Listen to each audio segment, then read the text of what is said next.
dadaal dheer oo isugu jira maskax iyo muruq ka yimid shaqaalaha rayidka ah ee dowladda ayaa lagu dhisayaa tiyaatarka qaranka iyo xarumo kale waxaana maalin walba taagan qayb ka mid ah shaqaalaha hay'adaha dowladda wasiirka warfaafinta dhaqanka iyo dalxiiska Maxamed Cabdi Xayir Maareeye iyo wasiirka maaliyadda xukuumadda federaalka Soomaaliya Cabdiraxmaan Ducaale Beyle ayaa booqday xarunta tiyaatarka qaranka si ay ugu kurgalaan howlaha ka socda ee dhismaha Isxilqaan.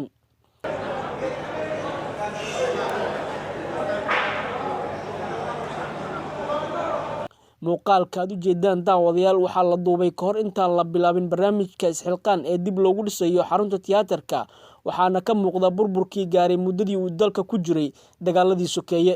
balse maanta daawadayaal sida u jeedaan xarunta tiyaatarka waxaa loo qurxiyay sidan quruxda badan isla markaana shaqaalaha waxay ku guuleysteen inay ku guuleystaan shaqada ay qabanayeen maadaama madaxda qaranku ay si fiican ugu dhiirigelinayeen isla markaana ay garab taagayeen barnaamijka Isxilqaan.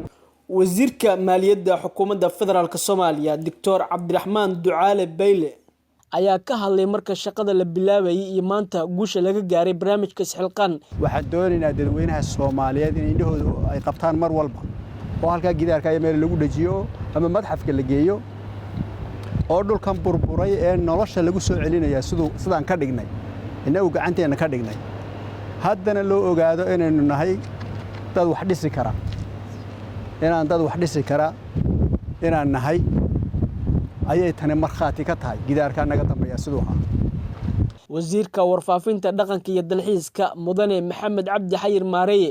waxa uu sheegay in tiyaatarka uu marayo meel gabagaba ah inta dhimanna la rajaynayo in la dhameystiro si loogu qabto howlihii wacyigelinta ahaa. kormeer baan ku samaynay qaabka uu dhismuhu u socdo oo runtii rajo badan gelisay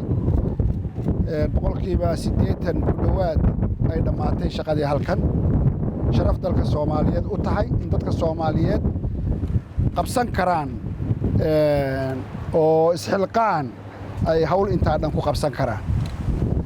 dhamaadka sanadkan waxaa la furi doonaa xarumaha tiyaatarka maktabadda iyo madxafka qaranka ee Isxilqaan lagu dhisay dhamaantood. Cabdullaahi Maxamuud Amiin Cabdullaahi Qorshe telefishinka qaranka Soomaaliya